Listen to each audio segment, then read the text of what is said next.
We're live. Monday Night Football. Let's go. Let's go.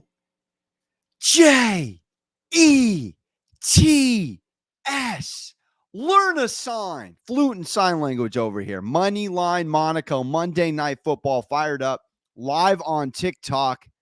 Multi-streaming. Party of one. Doesn't get any better than this. Call me Steven Glansberg. Shout out Superbad 07. When life was better. Was it? I don't know. Pre-iPhone. Now we're buried. Used to have conversations. Let's have a conversation. Monday Night Football, the return of Aaron Rodgers, the return of the king to San Francisco. Not a signs guy, San Diego kid, born in Southern California, 10 plus years of meditating. So I'm not a signs guy. The place that passed on him, the place he hates the most. You know Aaron Rodgers, no kid, no wife, all legacy, all ball, all the time, is absolutely taking everything personally, is absolutely marked this moment on the calendar. It doesn't get any better than this NFL script tonight. Before we get into it, do not forget to subscribe. All things Money Line Monaco goes a long way. We are above 500 against the spread as we talk Monday Night Football. Got to just call a spade here. Looking at the line, Jets plus 4.5, plus 176 on the money line, over under 43.5. This is one of those games that has every narrative, that has every storyline, and has so much anticipation for it. You're going to watch so many people bet this game emotionally. For better, for worse, doesn't matter to me. I'm cashing a ticket. This is one of my bets. I went on the Barton Hahn show in New York, ESPN Fridays, 2:10 Eastern. Check me out. Lunch money segment that I pinned. I went on the Scott Kaplan show. Shout out my guys, Kaplan and crew, across the country to put a gentleman's $100 spot bet on this. And I'm taking, with conviction, with the color of my sweatshirt, and it ain't sweater weather yet, but I don't have a lot of green, and I got to wear it because I'm taking the New York Football Jets. See ya, New York Football Giants. There's one football team in town to pay attention to this year, and it starts on Natty TV Monday night. And let's talk trends. Let's talk betting numbers. Then let's talk narrative. First things first, as we got a Super Bowl Galifianakis hangover to seriously sit here and consider a. You want to sit here and overhype Shanahan's scheme and overlook no Trent Williams, no Ayuk? That's fine. And look, I've heard this angle and I'll buy it. A guy like Trent Williams doesn't need camp, doesn't need preseason. He needs rest. That's fair. That's fair. But a marksman route runner like Ayuk and his timing with Purdy, who hasn't been a quarterback for 10 seasons, hasn't been a quarterback for 5, hasn't even been one for 3. You don't think timing and route running precision? Ayuk's one of the best route runners in the league. His timing with Purdy, there's just a lot of pressure on the kid tonight. And there's even more pressure with the Ace Ventura, Lahu, Sahurs, coming off the Super Bowl. Last 24 years, Super Bowl losers. I'm just reading the stats, people. 5-19 against the spread. In week one's Super Bowl losers. 5-19 against the spread. Week one the following season. On top of that, how does Shanahan's team start out? Don't be upset that I'm just reading facts. 2-5 against the spread. Kyle Shanahan, week one under the Niners regime.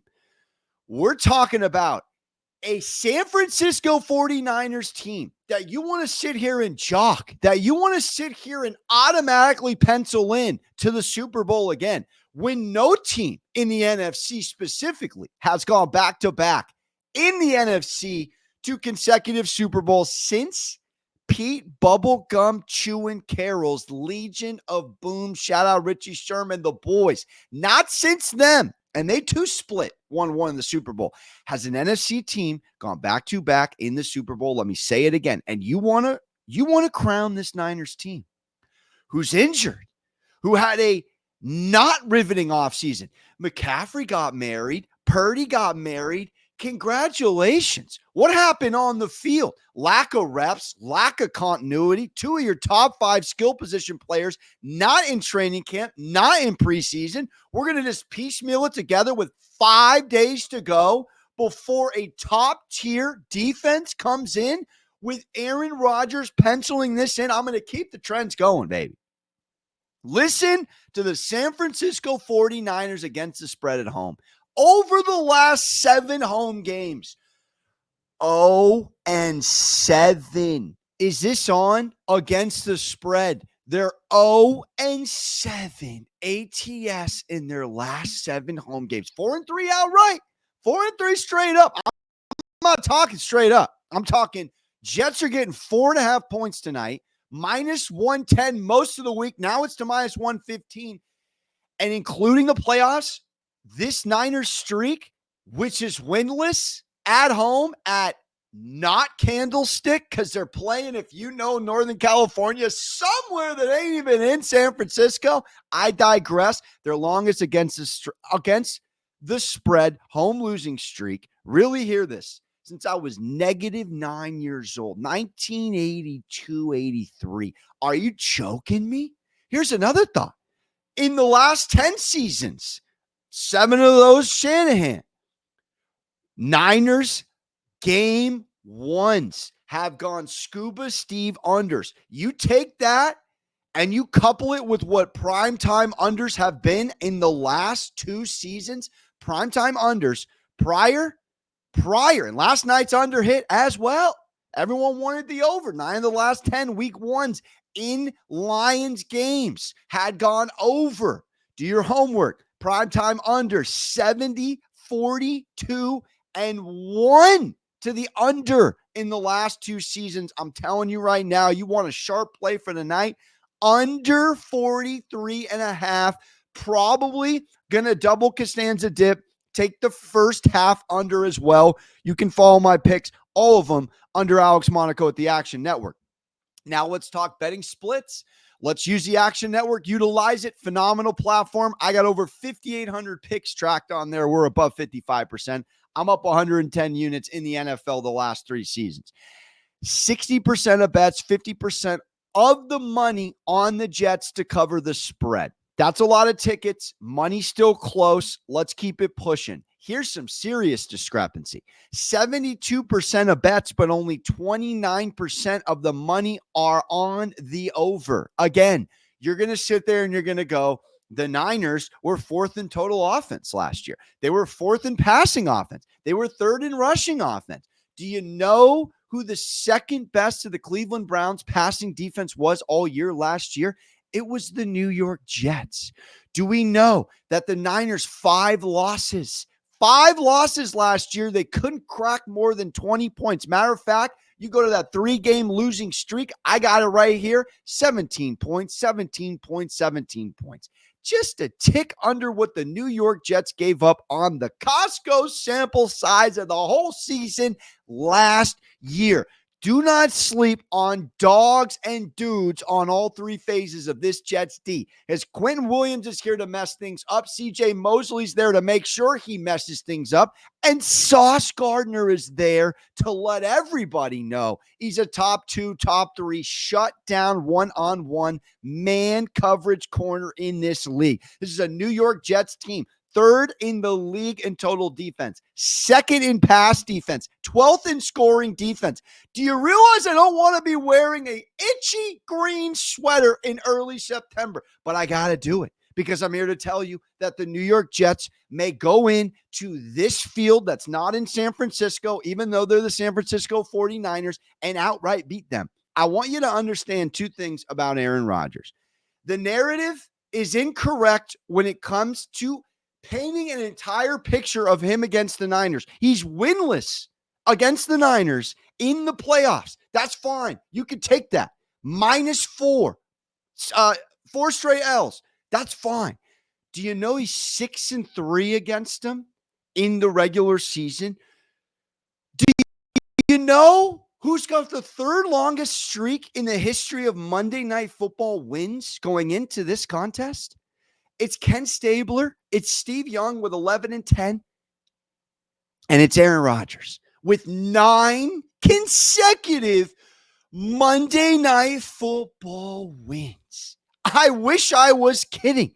The guy has just shy of 3,000 yards, 23 tutties, only 3 interceptions with 114 passer rating in the 9-game win streak. Do you understand when you're Kevin Durant and you don't have kids and you don't have a wife like Aaron Rodgers? All of this matters 10 times more. You're not feeding kids. You're not raising kids. You're just coming back from an Achilles injury. This game is everything to Aaron Rodgers. This Jets game is everything to the New York Jets. They have to win this game. Now, 5 straight Niners L's by not topping 20 points. That's a key number in this game. If this game stays 17-14, 20-17, scores of that nature, you have to favor the Jets. I'm begging you to take the points. I'm telling you, I'm imploring you. No one is believing in this Jets team until they see it. I told you yesterday, it's a similar notion with the Chargers. I'm literally a recovering San Diego Chargers fan, watching the Jets thinking this is similar juju. This is similar bad karma. We have a Jets team flat out that has not won double-digit games since when? Marky Sanchez, 2010? Double check. I believe it's 2010. This defense is going to be prepared beyond measure. And I want you to really believe that Brock Purdy is solid, but Brock Purdy in a game where he has to face a real defense and Aaron Rodgers, if he happens to come in dialed, and it might take him a few series, might take him a half. If he happens to come in dialed, you're going to have a lot more pressure mid-game, mid-problems with Brock Purdy, the youngin', than you are with Aaron Rodgers, the savvy vet. This defense, I have a couple of question marks with in San Francisco. This is Breece Hall coming in with a completely refurbished offensive line. It's already off the noggin for me. It's Morgan Moses. It's Simpson. It's Tyron Smith. Do we realize PFF had them bottom 7, their top 7? Bottom 5, last year, now top 7? That is arguably one of the biggest things that this Jets team could have done, in addition to reshuffling the MySpace top 8 Aaron Rodgers friends down the board. Mike Williams in for Lazard. Thank the high heavens. Breece Hall healthy with a real offensive line. There's not a lot that this Jets team does not have. I'm taking the points. I'm taking the money line. I'm taking the Scuba Steve under for the triple dip. You want to watch the world get shocked in the NFL? Watch Aaron Rodgers go in to San Francisco, take a freeway up to Santa Clara because this doesn't play in San Francisco, and watch what the Jets do. This team has everything they need to go on a run. Doubters across the board, history on our side, Galifianakis hangover to the losers of the Super Bowl. Shanahan's 2-5 against the spread. Week 1s. He's got to go against this Jets defense. I'm not saying C-Mac isn't going to show up for 125 over rushing and receiving. He probably will. Debo will score a touchdown. He probably will. Primetime Debo is a real thing. You want an anytime touchdown parlay? It's got to be Debo. It's got to be Deck the Halls, Breece Hall. Both are getting in. I'm taking the Jets with conviction. If I'm wrong, my pocketbook suffers deeply. Call it emotional. Call it what it is. Moneyline Monaco, JETS times 3, Jets to the bank, plus 4.5, double dip on the plus 176, under 43.5. I will see you after the show. That's the Aaron Rodgers show. 9 straight, mega 10. We'll see you. Don't forget to subscribe, rate, and review. We need it, baby.